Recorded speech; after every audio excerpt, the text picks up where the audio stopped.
Hi guys, how are you all today? Good to see you, Shirley, Cindy, and Marcia. Sorry I'm a little late today. I had a dealer seminar I had to do this afternoon, so I wasn't sure we were going to get to this one. We will. It's going to be a quick one today. I hope everybody had a great Thanksgiving. If you got stuck on the internet, on the interstate, excuse me, not internet, interstate like I did on Sunday, that wasn't a lot of fun. We got stuck south of Gainesville and we got stuck again south of Atlanta. But once we got through Atlanta, it was smooth sailing. Um, so we went to Florida for the weekend, for the week last week. And so I went to visit my dad. So, which was fun and good. We had a good Thanksgiving, and so now we're ready to move on to Christmas, I guess. There are a few questions I had out that were out there, and one of them I'm going to talk about ScanNCut and what's different between the different models of ScanNCut. And that I realize that's not a software question, but I'm going to answer it because it was a question that was asked. The difference there are different levels of ScanNCut that we have. The highest levels of ScanNCut are the one that has the most out of the box, the most included patterns, the most that comes with it would be the SDX 330D. That is the one that includes my connection for the Luminaire. I expect that to expand to other machines at some point. I just can't tell you when. So other machines that have my design center on it, I think will eventually get it. They just haven't, they started with a Luminaire to begin with. So the SDX 330D and the SDX 325 are the only two models that have my connection to be able to work with the Luminaire. And like I said, eventually I think other machines are going to have that, but at this time, only the Luminaire. And those two are dealer models, so that's a big deal as well. You get more support when you purchase from a dealer than if you buy from Amazon.com or a mass market store, what we call big box stores. The SDX 125 is a big box store machine. It does not read PES files out of the box. That may change at some point, but at this time, it does not read the color-coded files for PES files. And it doesn't come with as many patterns. So I think it has like 650 built-in patterns or 600 built-in patterns, whereas the SDX 325 has 1,300 built-in patterns, a little bit over 1,300, like 1,305 or 1,308, one of the two. And then the SDX 330D has the addition of the Disney pattern, so it's like 1,485, somewhere around there. Don't quote me on that 85 number. It's 1,480 something. Then as you go down the line, you get fewer patterns in it. The SDX 85 models, they have the fewest patterns built into them of all of the ScanNCut machines, but they all do scan and they all do cut and they all have auto blade technology. But if it's me, I would personally probably purchase one of the dealer models if I could afford it, just simply because you're going to get the most support from that and it has the most built-in content. But they all use Canvas Workspace as well. You can use Canvas Workspace with any of them, and you can do any of those. So, Robin, I don't know exactly the E and the EGY. I had that EGY is a new terminology for me, so I'm not sure read what comes in the box, because that's going to be what the difference is, what comes in the box with it. They're both going to have the same number of patterns, but you may get more a couple of pattern collections in one versus the other. That is my guess, or it may come with a different accessory in the box with it, but the basic machine is going to be the same. Northern Oregon, temperatures are 55, unseasonably warm. Oh, your ski resorts don't have enough snow for them to open. Ours don't either. So, and I really, yesterday when I got back from Florida, that was a shocker to the system, because I mean, we left at 65, 70 degrees and got back up here and it was 29 yesterday morning. I was going, oh, wow, I'm ready to go back to Florida. But we're supposed to be in the 70s by Friday. So I'm excited about that. I don't know about y'all, but I'm thrilled about that. I I like warmer weather. What can I say? I like a snow occasionally, but not all the time. You've got a foot of snow in northern Pennsylvania. Wow. Ooh, chilly, chilly, chilly. So, and if you could draw instead of print something out, you could actually draw it on your ScanNCut with the universal pen holder and a Sharpie marker. That would be a way that you could align something. But you can also, if you have the sticker kit, you can print a PDF file out on Canvas Workspace online. You can't do it from the desktop version, but you can do it from that's one of the reasons I use the sticker kit. You can use that print function on the online version.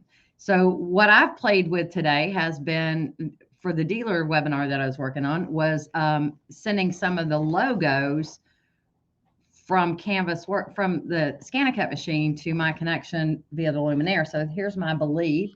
And this is the default settings of that light zigzag that I've talked to y'all about that's on there. It's kind of like a tackle twill setting. But I also played with it a little bit more and said, okay, I think I want a skinnier zigzag and I want it more dense. And this is what I got. So you can play with it all you want. Those are perfect size when you create that applique on the Luminaire, just so you guys know. Let's see here. What else have we got?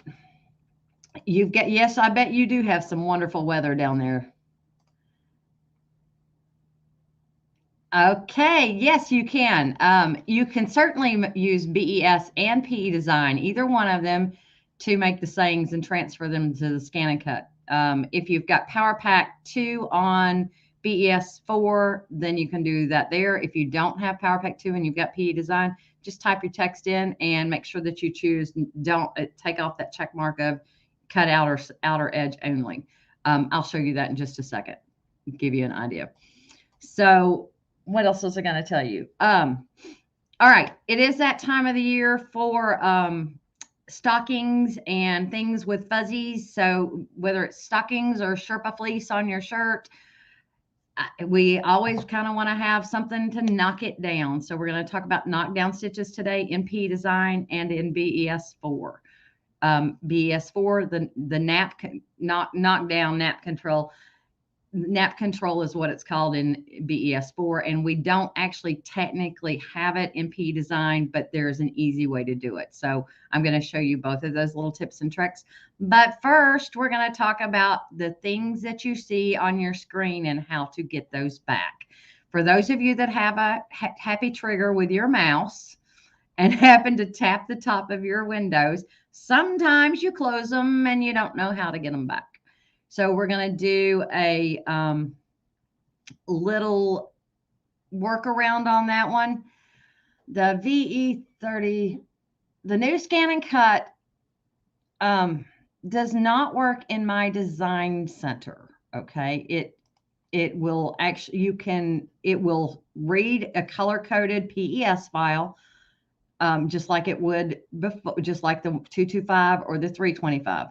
Excuse me, the 225 or the 230D or 230DX. So it will read that color-coded PES file or an uncolor-coded one. It just does a better job if it's color-coded. So it will definitely read that as a PES file or a PHC file or a PHX file. Any of those combinations. Just keep in mind that you'll get better results if you've color-coded your file, that piece that you want to cut, to the color applique material. It's the one with the scissors on the brother thread chart on your embroidery machine.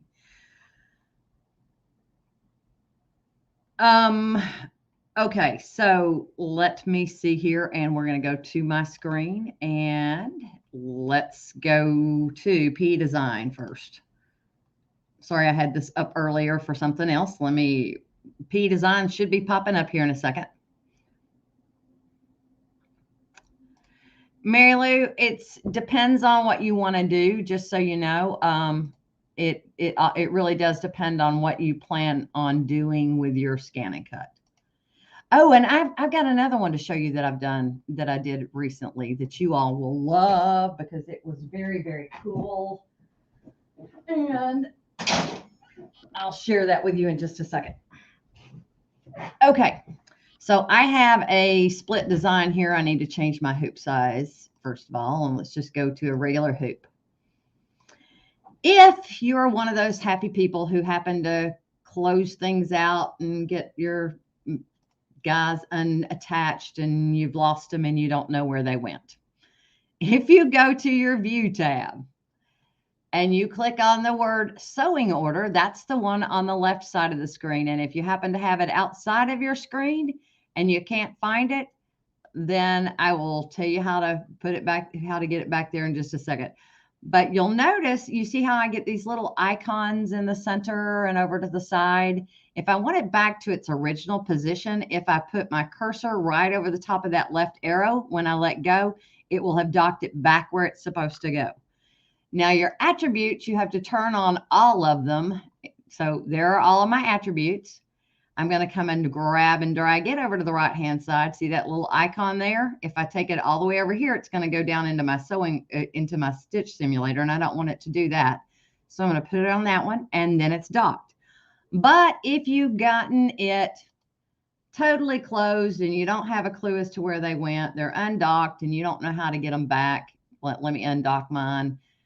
And you don't know how to get them back into position. You've lost them. You have no clue as to where they went.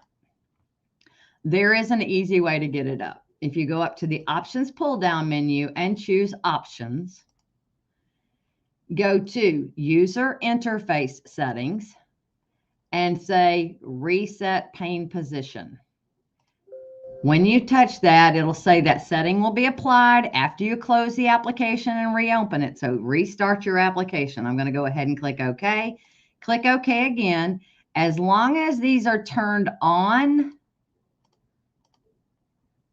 when I close my program, actually, I'm gonna turn them back off just because, and we'll reset that pane position again. Hold on.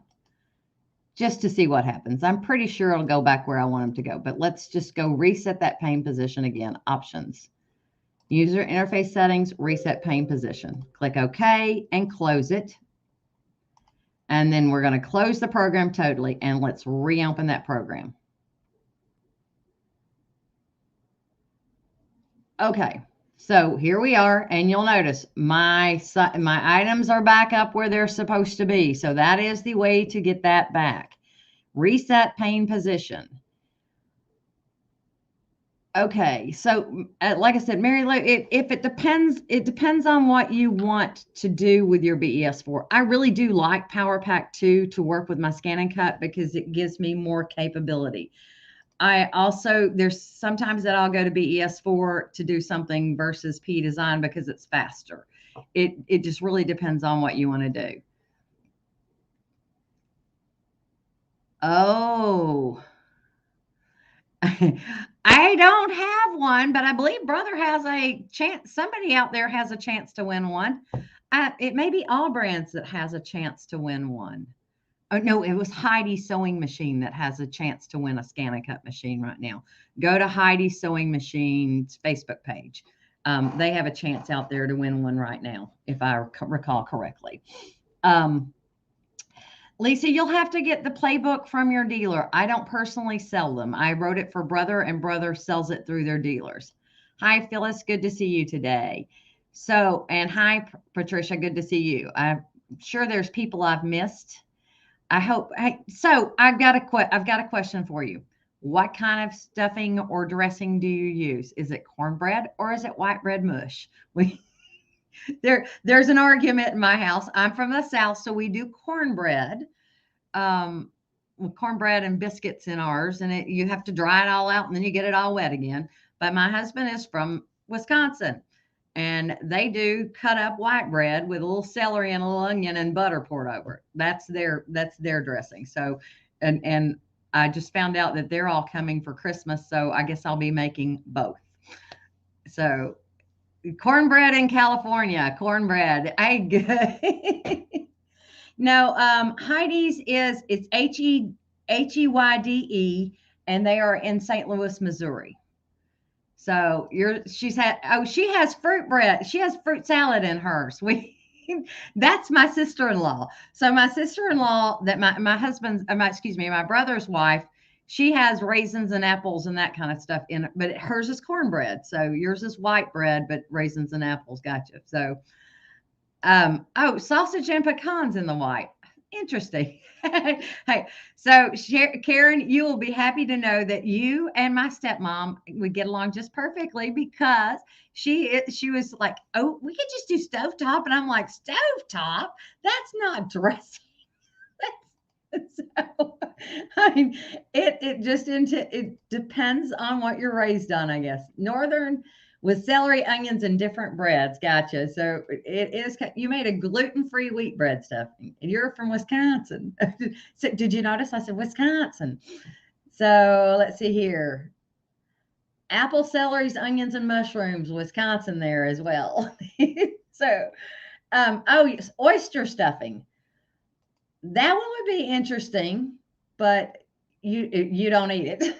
I would not be eating that one because oysters are not my thing, but seafood is not my thing. So, and you just do two pans of cornbread. So see, we all have something that's different. All right, so that's how you get things back. Now let's talk about a little nap control and when you might use it. So as I was saying, nap control, knockdown stitch, they're all basically the same thing. It's basically putting a layer underneath your embroidery so that it holds that fabric down. Usually I do it in the same color as whatever fabric I'm planning on holding down. So it's something that's lofty, like your towels, and it is that season to give a gift of a towel. Towels, stockings, Sherpa, the big Sherpa, what am I trying to say? Those sweatshirts, polar fleece, anything that's got some loft to it. This is a great way to make your embroidery stand out. And if you do it in the same color thread as what the garment is, you barely notice it. It's a really nice way of doing that. So, and I'm sure I've touched on this before, but I felt like today, since it was a short day for us, that this would be a good one. Oh, your daughter is a vegetarian. Raisins and apples. Yeah, raisins and apples. Oh my. So, hey, those Wisconsinites, do any of y'all do cranberries in yours? Just curious. So let's see here. Yes, that's what I'm about to show you. So let's go over to my software. We're going to start in PE Design for you guys first. So let's see here. Let's go into our text, and we'll just do basic text first. Let's say I want to pop in my name here. Oops. And I'm going to click away from it to apply it, and I'm going to make this a little bit bigger. And you'll see my text. Now, you can pick whatever font. I don't know if I know you've all seen me do this. I always type my text in first, and then I pick it, because once I've typed in my text, I get to see a preview of what it looks like in the font style that I'm selecting. So you'll always notice that I generally, just 9 out of 10 times, I will type in my text first, and then I'll come pick the font. But I kind of like that font today. I'm going to let you see what it looks like. That one's kind of cool. And it's number 109 in PE Design. So if I want to do a knockdown stitch around this, and this is a PE Design item, okay? Version 10 or 11 has this feature in it. When you go to your Home tab and you touch Embroidered Patch, if you turn off your satin stitch and you take that original distance from pattern down, you can make it up or down. You can play with this all that you want. I'm going to take it 2 millimeters outside. You'll notice how it puts an area around the outside. So that's a nice little area. And if you come and select that area, we're going to come and click on it with the select patterns icon and change that fill area from not sewn. And we're going to put a net fill stitch on it. So you'll notice how it puts that little net in there. We're going to go over to our sewing attributes, and I choose the last option just because it gives it more directions. And I generally take it down as low as it'll go, which is about 2 millimeters. And then you just simply rearrange the sewing order. Have those sew the color that I usually have them both sew the same color. So let's say that we're putting it on a blue garment, there you go. You have your text and your knockdown stitch right there. And that knockdown stitch will pretty much disappear, but it'll allow that text to stand out. So that's something that really is really helpful, especially when you're doing towels and stuff. It just keeps that loft down and makes that text stand out. And it also provides a base for your stitches. So it keeps you from having to use quite as much stabilizer as well. So I tend to, when I do it like that, I will use water soluble stabilizer on the back instead of a tearaway. I'll use a water soluble stabilizer, and then it rinses totally away, and it's nice and soft to the touch, but it still has body to it, so it doesn't fall apart. I personally prefer to put a topper on it, just simply because that makes it nice and smooth on the top, and it keeps that loft tucked down while you're stitching it, so that it stays down after you rinse it out. So that's my personal way of doing it. So that one is, no, I do not use a bigger needle. I use, guys, I'm going to sit here and tell you 9 out of 10 times in my machine, actually almost 9 out of 9 times, 10 out of 10. 7511 is generally what I have in there, unless the thread that I'm using is a specialty thread and says I need a different needle.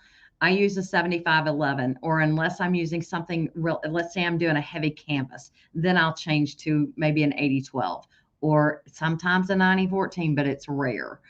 Simply because the smaller the needle eye, the smaller the perforation, the closer your stitches can get together, and the better your outlines meet your fill. So I tend to use a 7511. That's my personal preference. And now having said that, I do have some specialty threads that call for either a metallic needle. If that's the case, then I'll use a metallic needle. Some of them will call for a 9014. If they tell me that, then there's a reason for that. My brother metallic thread doesn't require any specialty thread, any special needle. I use a regular needle with it. So even my 10 needle, yes, Karen, even my 10 needle, I'm on a 7511. The one time that I'm going to tell on myself, and there's a blog post about this because I've told on myself on this one before. Paulette Bell used to be an educator with brother, and she was the 10 needle or the multi-needle queen.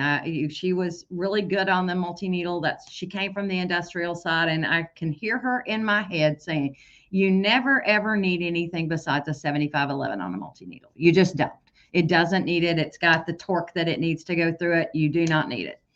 So I'm doing this hat for my dad one day, and it's just a popping up and down and struggling to go through it. And I said, I know Paulette said I didn't need this needle, but I'll be darned if I don't. It's just not going to go through. It's just not going to go through.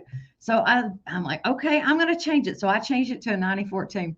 I got done doing that hat, y'all. I had sewn, and this was on a 10 needle. I don't know how I managed to do this, but somehow I put the hoop and got my band in the back with the Velcro on it stuck in between. I'd sewed the hat together. So yeah, she was right. I only needed a 7511, but by gosh, if you're going through a hat, the seam, 2 layers of Velcro and 2 layers of double fabric, you might need a 9014. So yeah, generally a 7511 is all you need on a 10 needle. So it's just, it just really is, it's funny. So 7511 is generally what I use. So let's see here. Oh, my floor is done. It got finished while I was down in Florida. I'm getting a headache from still smelling the fumes. The fumes are still strong. They moved my furniture back in yesterday, and they scratched my kitchen floor. I'm not real happy about that, but oh well. My studio is not so clean, tidy, and spotless. You get to see that area. We won't show you this area or this area. So we try to make it pretty when we're here. So let's see here. Yes, you may want to go a little bit darker. Lighter colors tend to stand out a little bit more. So if you can't get the exact color, go a little darker. it disappears better than a lighter color. So, okay. Just saying, even the experts do make mistakes, but usually when we make that mistake, we make it really good because I'm telling you, I sewed that hat front to back together. And I was determined that it needed a 9014 needle though. So, oh well. All right, let's go to BES 4 and talk about nap control there. I'm going to pop up my BES 4. It should take it a minute of its coffee to come up.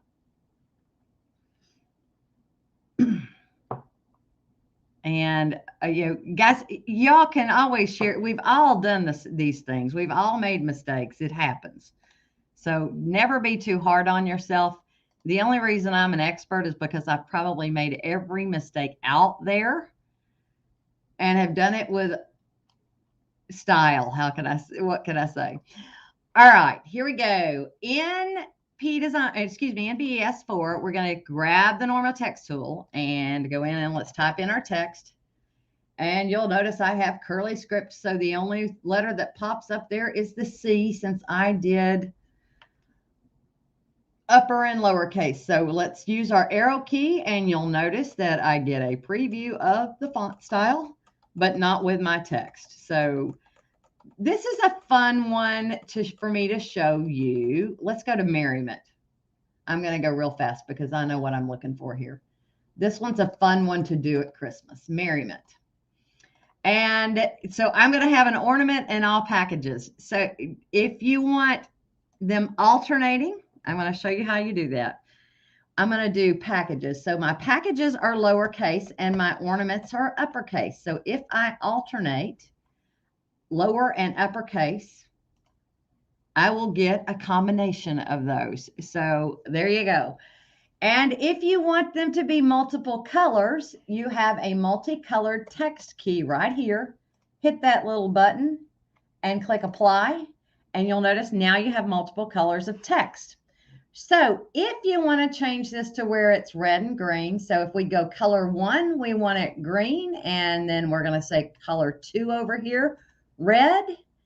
And then I'm going to go back to my green and make it color 3 and back to my red and make it color 4. So you'll notice I'm just going back and forth between the color tiles so that then I have red and green. If I am working on a towel, you'll notice I did not pick my recipe before I started this. So I am going to pick it now. I'm going to go apply recipe and I'm going to choose towel. And you'll notice how it thickened those letters up for me automatically. That is what you want it to do. So now we're going to go to our Tools tab. And if you have Power Pack 1, you have Nap Control. When you touch the Nap Control key, I need to change to metric here for just a second, guys. So I'm going to come and change to metric because I know my settings in metric. The offset is set at 2 millimeters. You can offset it from the stitches or from the outline. I usually add that finishing run because I like how it looks. And you will notice that it automatically sent it to the back. And it is in a light shading beige. Once again, you would stitch it in the color that you want. But you'll notice it's not a real heavy stitch. Let me zoom in on it so you can see. It's not a real heavy stitch, but it does a really nice job of knocking things down for you and making it work for towels and whatever you want to work on. So let's see here. I'm going to come back and answer some questions here.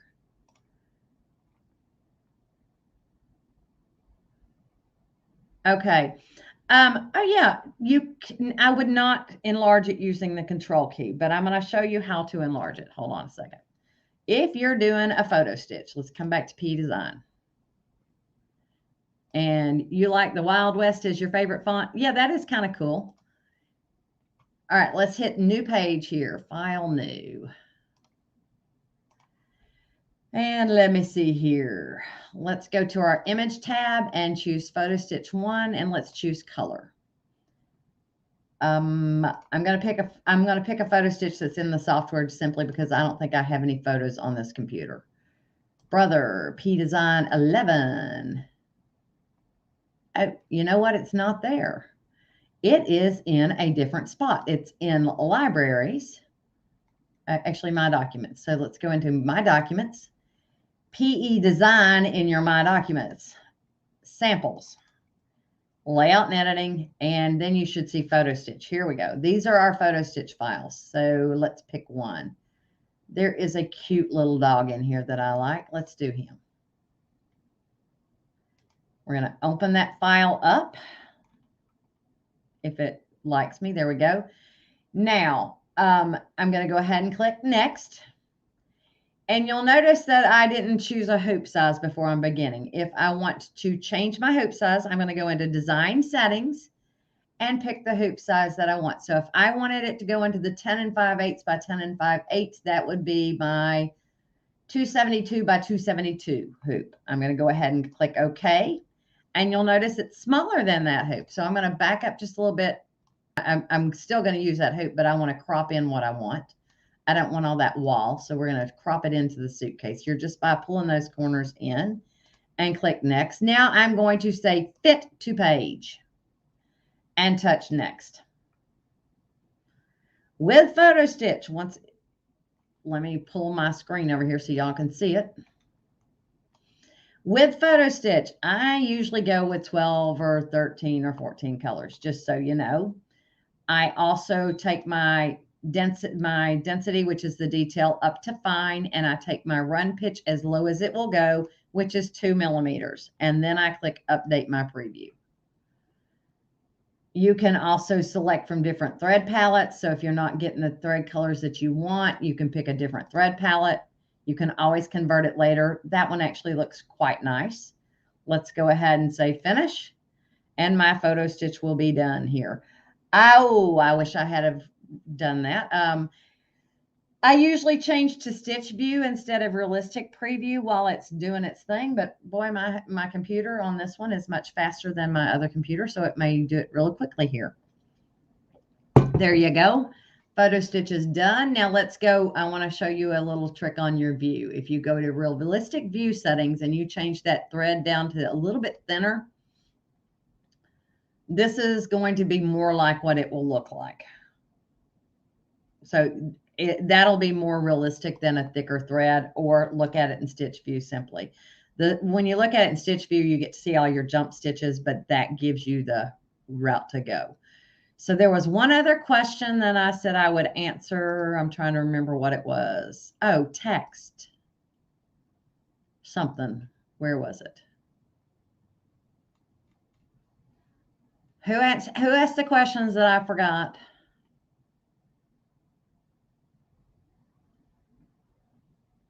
That I said I would do it. Okay. Oh, the ScanNCut. There we go. So yes, here we go. I will show you that one. And then somebody else asked me one about running stitch fonts. So there is not really a running stitch font that you can send from any of the programs, and there's not one built in. To get one, you would pretty much have to draw it in Canvas Workspace yourself, because unfortunately it does double lines. All right, so if you're wanting to do a saying and send it over to your ScanNCut machine, let's see, let's just say,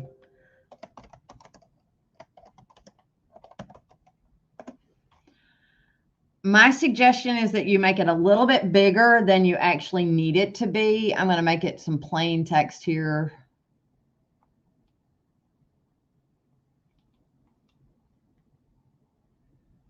Let's go with that one. Make it a little bit bigger than you actually need it to be. And then when you go to your ScanNCut tab and you choose export, you want to make sure you take your offset spacing all the way down and make sure that that check mark is removed. Okay. That way it will send you. The reason I sent it made it larger than I actually need it was so that the centers of my letters would be picked up. Once I've done that, then I can just send it to Canvas Workspace and it will transfer it over to my ScanNCut machine. So I send it to Canvas Workspace. Oh, I'm not connected, so I guess I need to log in today. So let me come log in. And let me log back in. It started disconnecting me recently. And I'm not sure why. Now we should be able to go. Export. Slide it all the way down. Make sure that check mark is removed, and then let's send it.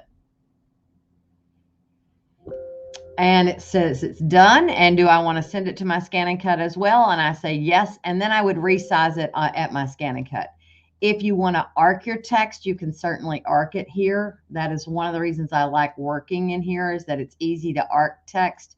It's easy to get different styles of text. So if I want to arc it, I can arc it right here. I can make banner text. So these are all of your text transformations here that you can play with and have fun with. And just then when you export it, once again, make sure that check mark is off, and then you can send it. All right.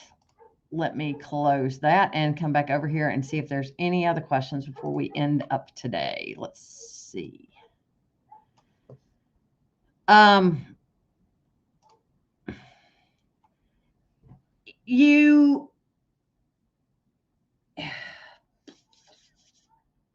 There is not a video step-by-step. You basically just got what I do.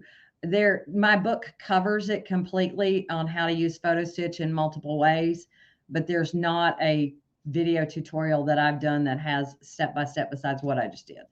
I'm trying to think, and I don't know of any out there, but there may be. I don't go trolling for, unless I've done the video, I don't go trolling for videos, but I'm sure there's something out there. But I'll see here. Okay, so if you're doing multi-line text on the ScanNCut to draw inside of the card, what it's going to do is it's going to do the outsides of it. And I have actually done it, and it does a very nice job. But you can put a fill pattern on it on your ScanNCut machine, and you can do a solid fill, or you can do one of the thatched fills. Or what I like to do is use a permanent marker to draw with, like a fine line Sharpie marker to draw with. No association with Sharpie here, no affiliation, don't get any money off of it, but I'll use a fine point Sharpie and draw around it. And then I'll use my watercolor pens to actually color it in, or just leave it like it is. Pick a colored one and have fun. But I like to do that. I think it gives it a little something different. So let's see here. It actually would be it'll be in the web one. If I've sent it to Canvas Workspace, it saves those files on the web version. It does not save it in my Canvas Workspace files on my desktop. Yes, it is truly a game changer. That's what I was showing you that I had done with this, Shirley. It is truly a game changer. Lots of fun. I've done quite a few things with that one. It's a blast.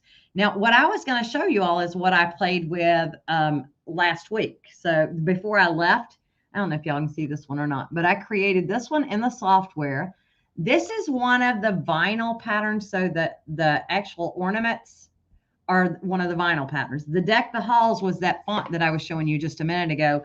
And then I have one of the built-in decorative fills on PE Design, but this is a split design here that I did on the persona. So, but I'm telling you, I did a triple stitch on it, and it's just stunning. It really is. Up close and personal, it did a really nice job. So, and all I did was put a triple stitch on it. It was super simple and easy to do. And that is in the vinyl blade kit. And that's the everyday vinyl blade kit. I'll show you where that pattern is. Hold on. So if I go to my desktop version of my Canvas workspace, let's see here. Where are my vinyl designs? Vinyl auto blade kit. It is this pattern right here. That's the one that I used. And I simply exported it. So I'll show you what it looks like when I bring it in. So let me see here. New. We'll go import. And where is that one? It should be in here somewhere. Here it is, ornaments. Let me change to my 10 5/8 by 16-inch hoop. And there we go. You can make it as big as you want in this hoop. And all I did was I changed it to a triple stitch. And then I came over here on the side and tried to figure out which ones went with which. So these are going to be my snowflakes. I held my shift key down and grabbed all those pieces, and you can see that's just my snowflakes. And then I changed my color to something else. And then I expanded the next segment and I picked up everything down to here. And you can see that's got all of those parts. It may need a few more. Yep, we need a few more. I'm thinking it goes to right. Nope, I'm getting that. So that's not what I want. To right there. Yep, that's that one. So let's change that color to green just to, so it's something else. And you can tell it's all changed. And now I'm going to do the next one. This one was actually pretty easy to pick apart. You can tell that's the end of my star. So let's change it to something else as well. And it doesn't matter what color you choose, just pick a color and you change it at your sewing machine. So let's go with that color. There you go. And then I use that text that I did a little bit. So that other one, the, what did I say here? 109, I believe it was.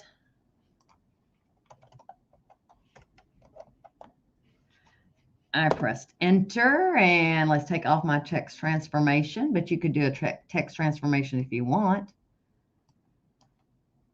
I believe it's 109 is that font that I was using. Yep. And I basically just put in then and then the and then Hall. So truly, that was a super simple, easy way to go. All right, let's see here. Yes, that one is a gauge. So let's see here. Which book, Sharon? That would be my Digitizing So Easy for version 10. It works the same as version 11. I'll put up a code. I only have 2 of those in stock right now. I've got an order, but it hasn't come in yet. In the design library under Miscellaneous, there's a heart design. Is there a way to create letters within a shape like this? Robin, I've done something similar to that on one previous one, but I'll do that another day. Today is not the day for that. Under Miscellaneous, let me look and see which one we're talking about. Design library, import, Miscellaneous.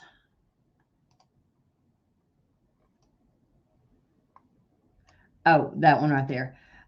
Yeah, that one's a little bit more challenging. I can show you kind of, but we won't do that today. Let's see here. And I'm so glad you love the playbook, Anne. I worked very hard on that and had fun with it. So I loved the way the Deck the Halls came out, and I can't wait to make it into something. Who knows what I'm going to make it into, but I'm going to make it into something.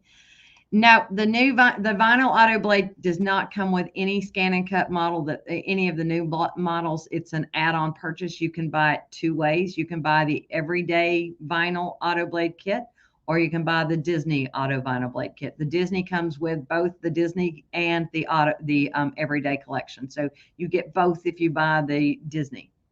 You get just the everyday collection if you buy the just plain one.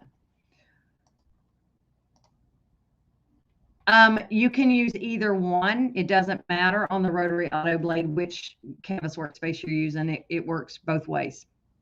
And you can use other stuff. So let's see here. Yeah, grab them fast. So I'll put up a discount code, but you're going to have to remember that it is not ready to go. I'll put one here. And so your coupon code will be DIG10. And then I'll put up a code for the lettering So Easy for the BES, and it's going to be LAT4. Same one that I always use. I just have to go make it active. So, and I haven't done that yet. All right, guys. I'm trying to think if there's anything else that I haven't answered.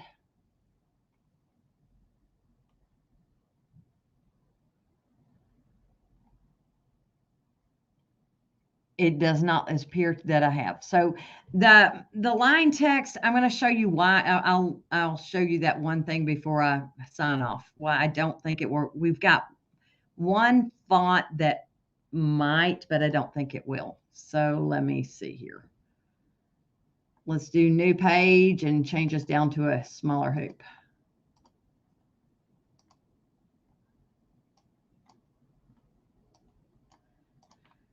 And the reason I don't think this will work is because it traces out. Oops, that's not where I want to go either.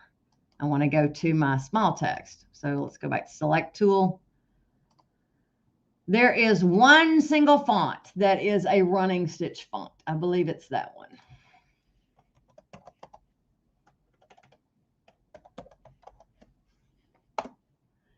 So there's my single font. Now, if I were going to stitch it, I would not be making it this big, just so you know, because it's not made for, it's made for tiny text. That's why it's created. But if I go to my ScanNCut tab and I try to export that, it's close. And let's save it as an FCM and see what happens to it.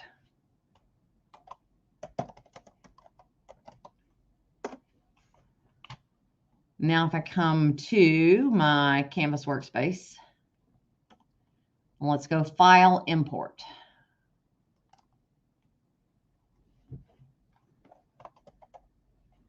There's line text. We're going to open it up. Let me get rid of this.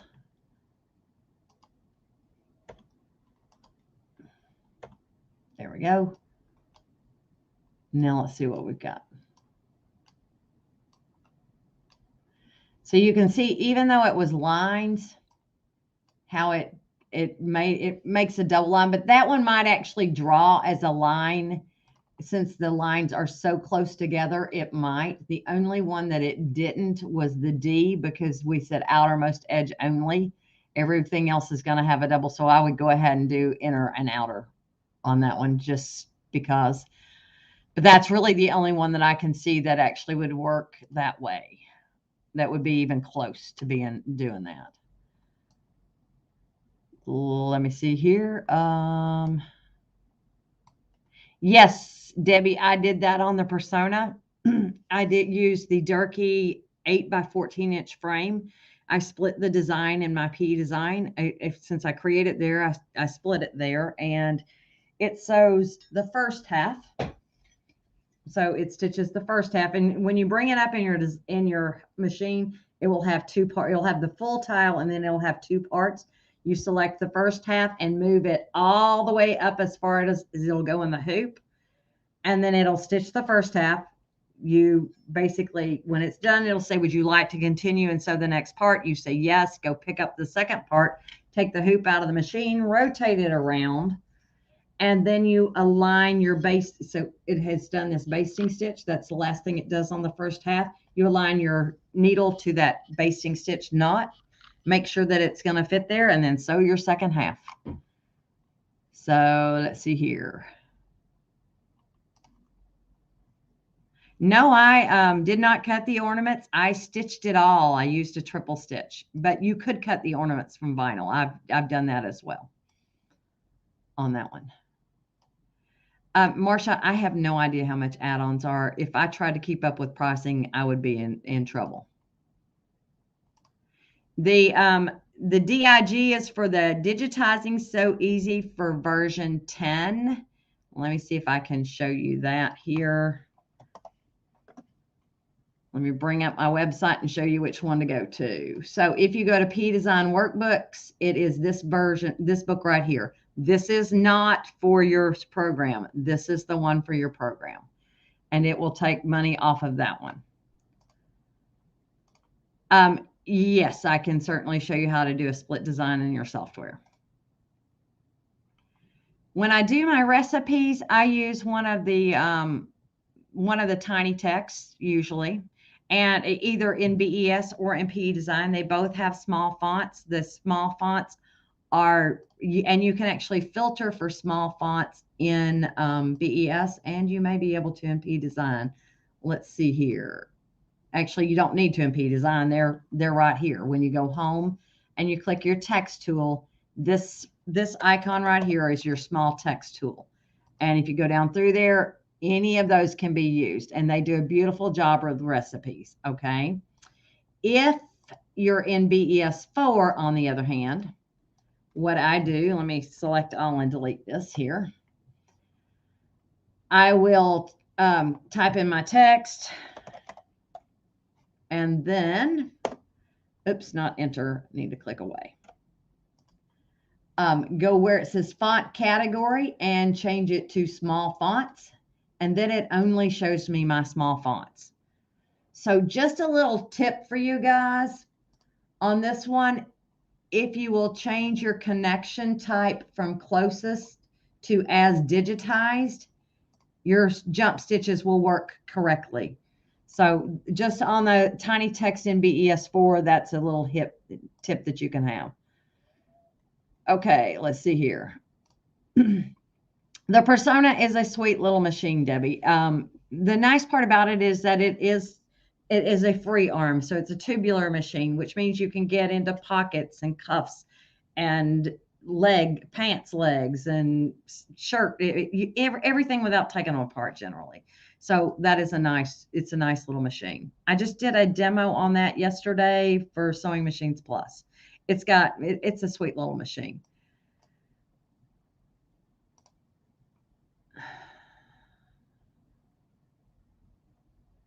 Oh, sweet. Good. Glad you enjoyed it. All right, guys. So if there are no other questions for today, I'm going to say goodbye because my pup, I've actually gone 30 minutes over what I planned on because my pup, y'all know how she can tell time. She's been jingling over here for a little while. It's time to go to the restroom.